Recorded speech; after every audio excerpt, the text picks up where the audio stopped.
দুদিনের লুকোচুরি শেষ, অবশেষে এনআইএর জালে শওকত মোল্লা।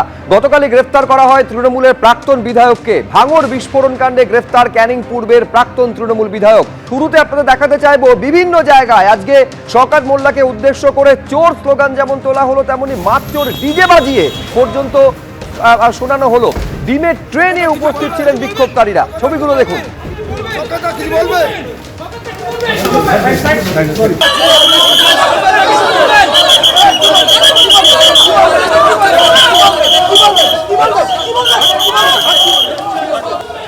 কি বলবেন?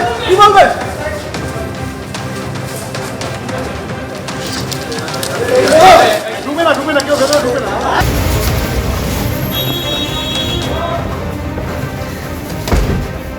কিছু বলবেন?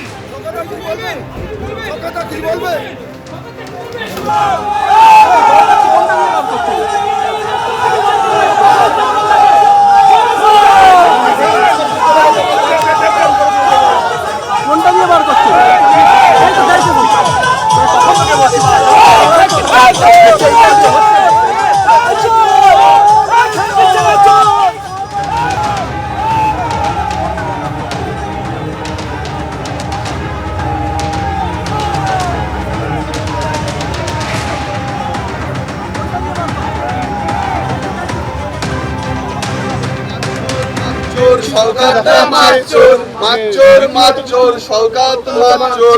ক্যানিংয়ের হারামখোর শওকত মাতচোর বলে কিন্তু এখানে ভাঙড়ের ক্যানিংয়ের হারামখোর শওকত মাতচোর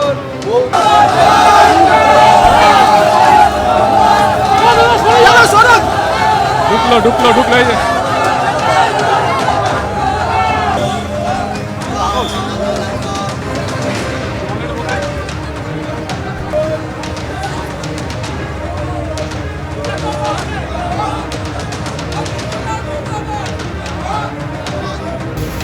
কিছুক্ষণ আগে ব্যাংশাল কোর্টে এনআইএর যে বিশেষ আদালত রয়েছে সেখানে পেশ করা হয়েছে শওকত মোল্লাকে। নিরাপত্তার সার্বিক ব্যবস্থা আমি জানবো, কথা বলবো। সুকান্ত মুখোপাধ্যায় আমাদের প্রতিনিধি রয়েছেন। এটা সর্বত্র দেখা গেল এবং এই আদালত চত্বর ব্যতিক্রম হলো না। যে মুহূর্তে শওকত মোল্লাকে নিয়ে আসা হচ্ছে সুকান্ত, সেখানেও উঠলো চোর স্লোগান। একেবারে দেখো, নিউ টাউনের এনআইএর অফিসের বাইরে সেখানে বিক্ষোভ দেখানো হচ্ছে বা বিক্ষোভকারী যারা তারা জড়ো হচ্ছে, সেই খবর কিন্তু ইতিমধ্যে কলকাতা পুলিশের কাছে চলে এসেছিল এবং তারপর থেকে কিন্তু নিরাপত্তার বহর অনেকটা বাড়ানো হয়। ঠিক যেখানে তাকে আনা হবে, অর্থাৎ বিচার ভবন, তার ঠিক সামনে আমরা রয়েছি এবং যেখানে লকআপে নিয়ে যাওয়া হয় সেখানে কিন্তু ব্যারিকেড করে দেওয়া হয়। শুধুমাত্র ব্যারিকেড নয়, ব্যারিকেডের একটা দিকে কলকাতা পুলিশের তরফে হেভি ডিপ্লয়মেন্ট করা হয়। কারণ তার কারণ জীবনতলা থেকে যারা বিজেপি কর্মী সমর্থক বা দীর্ঘদিন ধরে যাদের অভিযোগ ছিল মূলত এই শওকত মোল্লার বিরুদ্ধে, তারা এখানে আসেন এবং মুড়মুড় এখান থেকে কিন্তু স্লোগান তারা দিতে থাকেন। কখনো তারা চোর স্লোগান দিতে থাকেন, কখনো তারা সেখানে কড়া শাস্তির দাবি জানাতে থাকেন। এবং এই মতো অবস্থাতে ঠিক আধ ঘন্টা আগে যখন শওকত মোল্লাকে এখানে আনা হয়, তোমাকে আরেকবার দেখাবো, এখন এই জায়গাটা ফাঁকা অবস্থাতে রয়েছে। এখানে শওকত মোল্লাকে এনআইএর গাড়ি নিয়ে যায় এবং যখন ঠিক এই সামনে থেকে বাঁদিকে লকআপে তখন যাকে নিয়ে যাওয়া হচ্ছিল তার উদ্দেশ্যে বোতল ছুড়ে আসে। শুধু তাই নয়, একই রকমভাবে চোর স্লোগানও কিন্তু আসে। আজকে এনআইএর অফিস থেকে বেরোনো বা তার পরবর্তী সময় তখন হাসপাতালে নিয়ে যাওয়া কিংবা এখানে অর্থাৎ আদালত চত্বর কার্যত ব্যতিক্রম হলো না। এখানেও একই রকমভাবে কিন্তু চোর স্লোগান ওঠে এবং শওকত মোল্লার বিরুদ্ধে কিন্তু কড়া শাস্তির দাবি তারা জানাতে থাকেন। আজকে আর কিছুক্ষণের মধ্যে সওয়াল জবাব শুরু হবে। এনআইএর তরফে প্রথমে তারা মুভ করবেন এবং সেক্ষেত্রে তারা জানাবেন যে এই গোটা ঘটনাতে শওকত মোল্লা অন্যতম কনস্পিরেটর এবং তারই নির্দেশে বোম বাঁধা হয়েছিল। তারই নির্দেশে গত 18ই মার্চ এই বোমা বিস্ফোরণ হয়েছিল দক্ষিণ বামুনিয়াতে। একজনের মৃত্যু হয়েছিল, দুজন আহত হয়েছিল। শুধুমাত্র তাই নয়, ঘটনার পর ঘটনাস্থল পরিষ্কার করা এবং একটি গাড়িতে করে নিজের ঘনিষ্ঠকে দিয়ে সেই মৃতদেহ এবং একজন জীবিত থাকা অবস্থা যিনি আশঙ্কাজনক ছিলেন তাকে ঘটনাস্থল থেকে পাচার করা। পরবর্তীকালে স্থানীয়রা হাতে নাতে সেটা ধরে ফেলে। এই যে পাচার করা হচ্ছিল, কেন, কি উদ্দেশ্যে, কি কারণে এই তথ্য প্রমাণ লোপাট, এই যাবতীয় বিষয় সামনে রাখা হবে এবং এনআইএর তরফে যেটা এখনো পর্যন্ত জানা যাচ্ছে যে 14 দিনের কিন্তু পুলিশ হেফাজত চাওয়া হবে। এবং এই ঘটনাতে এর আগে 3 জনকে উত্তর কাশীপুর থানা গ্রেফতার করেছিল। পরবর্তীকালে এমএইচএর নির্দেশে এনআইএ তদন্তভার হাতে নেয় এবং এই 3 জন অভিযুক্তকে নিজেদের হেফাজতে পায় এনআইএ এবং এই 3 জনকে জিজ্ঞাসাবাদ করেই কিন্তু শওকত মোল্লা, পূর্ব ক্যানিংয়ের প্রাক্তন বিধায়ক, তার ইনভলভমেন্ট মুভমেন্ট পাওয়া যায়। দুদিন আগে তার বাড়িতেও এনআইএ গিয়েছিল, সারাদিনব্যাপী তিনি তার কোনো খোঁজ পাওয়া যায়নি। অবশেষে গতকাল তাকে কামালগাজী থেকে ধরা হয়। ফলত এনআইএ এটাও ইনভেস্টিগেশন করছে যে এনআইএ যাওয়ার আগে সে কী করে সেখান থেকে বেপাত্তা হয়ে গেল নিজের বাড়ি থেকে বা নিজের সমস্ত জায়গা থেকে, এবং এই দুদিন তাকে কারা আশ্রয় দিচ্ছিল, কীভাবে তিনি কামালগাজীতে পৌঁছলেন, এই যাবতীয় বিষয় তদন্তের আওতায় রয়েছে। আর কিছুক্ষণের মধ্যে এনআইএ যে স্পেশাল কোর্ট, সেই স্পেশাল কোর্টে কিন্তু এই মামলার সওয়াল জবাব পর্ব তা কিন্তু শুরু হবে। একেবারে সওয়াল জবাব যখন শুরু হবে, সওয়াল জবাবে কি হয় এবং এনআইএ কি বলবে নিজেদের হেফাজতে যাওয়ার সপক্ষে যুক্তি হিসাবে, অবশ্যই সেদিকে নজর থাকবে। কিন্তু আমি এইখানে দর্শকদের সামনে রাখবো, এনআইএর যে অফিস রয়েছে সেখান থেকে যখন শওকত মোল্লাকে মেডিকেলের জন্য বিধাননগর হাসপাতালের উদ্দেশ্যে নিয়ে যাওয়া হচ্ছে, তখনও উঠলো চোর স্লোগান, এমনকি ডিজে বাজিয়ে পর্যন্ত বিক্ষোভ দেখালেন বিক্ষোভকারীরা। সেই মুহূর্তের ছবিটা একবার রাখবো আপনাদের সামনে। ঢুকলো এই যে। ঢুকলো এই যে।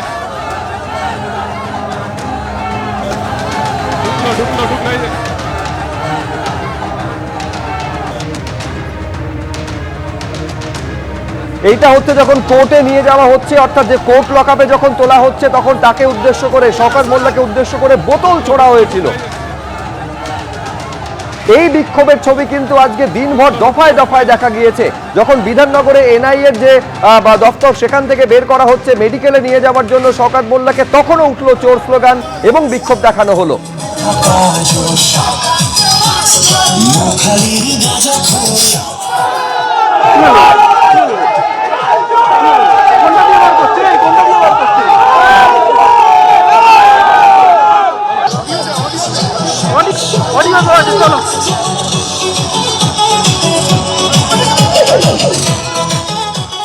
ইতিমধ্যেই কিন্তু ভাঙড়ের লোকজন যারা এনআইএ দফতরের বাইরে ভিড় জমিয়েছিলেন, তারা কিন্তু রীতিমতো দৌড়াদৌড়ি শুরু করেছেন। কেন শওকত মোল্লাকে আউটের গেট দিয়ে না বার করে সামনের গেট দিয়ে বার করা হচ্ছে। সেই কারণেই কিন্তু যে চিত্র দেখা যাচ্ছে, যে রীতিমতো ভিড় জমেছে এখানে, শওকত মোল্লাকে এনআইএ দফতর থেকে বার করা হয়েছে, কোর্টে নিয়ে যাওয়া হবে। এলাকার মানুষজন তারা কিন্তু ভিড় জমান, এবং এই যে এনআইএ দফতর, সেই এনআইএ দফতর থেকে বার করার পরেই রীতিমতো মানুষজন সব একত্রিত হয়েছিল, এবং এখানে এখনো পর্যন্ত তারা অপেক্ষা করছেন যে শওকত মোল্লাকে কোন গেট দিয়ে বার করা হয়েছে। সেই কারণে এখানে দেখাবো ছবি, তুমি দেখতে পাচ্ছ যে এনআইএর আধিকারিকরা তারা কিন্তু শওকত মোল্লাকে নিয়ে বেরিয়ে যাচ্ছে, এবং তার পিছু নিচ্ছে এলাকার বাসিন্দারা। এবং যে চিত্র দেখাবো তোমাকে, মাচ্চর মাচ্চর গান বাজানো হচ্ছে, এবং ভাঙড়ের বেশ কিছু বাসিন্দা তারা কিন্তু পিছু নিয়েছে। এবং তোমাকে দেখাবো নিউ টাউনের সেতুকাকে বলবো ছবিটা দেখাতে, যে এখান থেকে কিন্তু দুরন্ত গতিতে এনআইএর আধিকারিকরা কেন্দ্রীয় বাহিনীর জওয়ানদেরকে সঙ্গে নিয়ে ঠিক এভাবেই নিউ টাউনের রাস্তা দিয়ে তারা যাচ্ছেন। নিউ টাউনের অফিস থেকে বার করার সময় রীতিমতো ভাঙড়ের যারা বাসিন্দা, যারা মাছ ডিম নিয়ে এসেছিলেন এবং বিক্ষুব্ধ প্রদর্শন করছিলেন, তারা কিন্তু খোঁজাখুঁজি করতে শুরু করে। কেননা একটি গেট দিয়ে বার করার পর যে চিত্র দেখা যায়, যে গাড়িটি কিন্তু রীতিমতো সামনের দিকের গেটে চলে আসে। সামনের দিকের গেটেও মানুষজন একত্রিত হন, এবং তার পরবর্তী ক্ষেত্রে দুরন্ত গতিতে কিন্তু সেই গাড়ি নিয়ে কোর্টের উদ্দেশ্যে এনআইএর আধিকারিকরা কেন্দ্রীয় বাহিনীর জওয়ানদেরকে সঙ্গে নিয়ে তারা কিন্তু যেতে শুরু করেছে। এবিপি আনন্দ, এগিয়ে থাকে, এগিয়ে রাখে।